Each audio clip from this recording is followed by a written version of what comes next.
Hi, I am Anna. I come from www.ntvforex.com.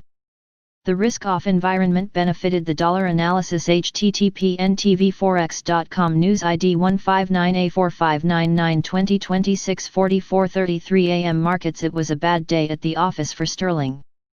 Euro GBP closed at 0.9071, gaining one big figure, with cable GBP USD turning south of 1.30 for the first time since the end of July.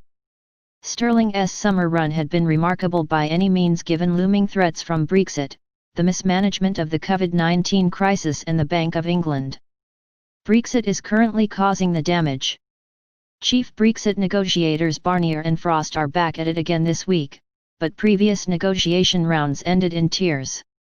Talks are now overshadowed by the UK government's intention to publish a new bill today that will override last year's signed withdrawal agreement if no trade deal between the EU and the UK is agreed by the end of this year. The deadline probably is even sharper. EU summit of October 15, given that any trade deal should pass national EU parliaments. The change to the withdrawal agreement would relate to future trade between the UK and Northern Ireland, removing the requirement for export declarations and a provision to provide details on state subsidies for firms in Northern Ireland.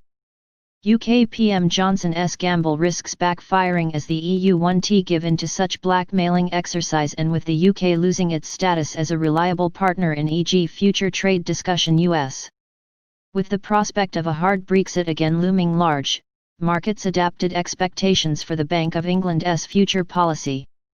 UK yields fell by 4.1 bps 2-year to 7.8 bps 30-year, with UK yields now negative for tenors up to 6 years.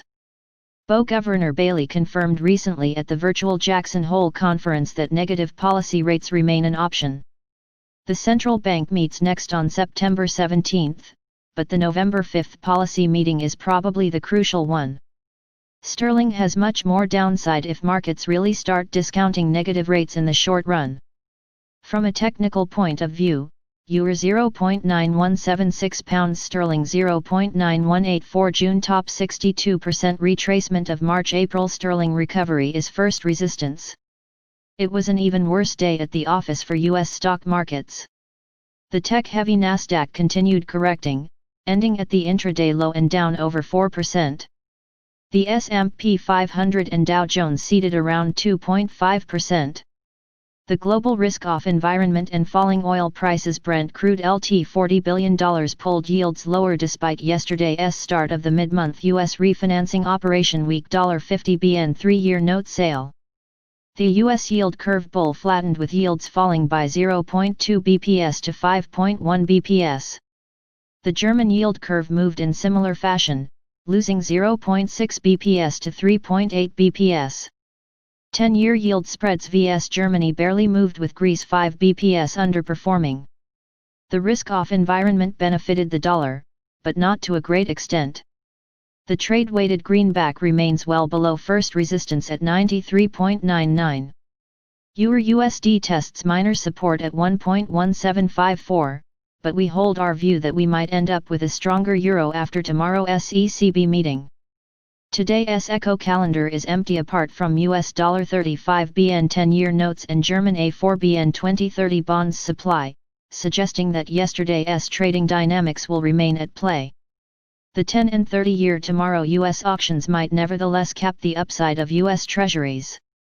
News headlines: AstraZeneca announced it has paused global trials, including late-stage trials, of its experimental coronavirus vaccine because of an unexplained illness of a study participant. The vaccine, developed with the University of Oxford, has been widely seen as one of the leading global candidates against the coronavirus. The suspension of the trial might delay the rollout. In this respect, it might also weigh on global market sentiment. Chinese annual producer prices in August declined for the 7th consecutive month. PPI printed at 2.0% YY. However, the pace of the decline slowed, a potential indication of the economy further recovering from the corona crisis.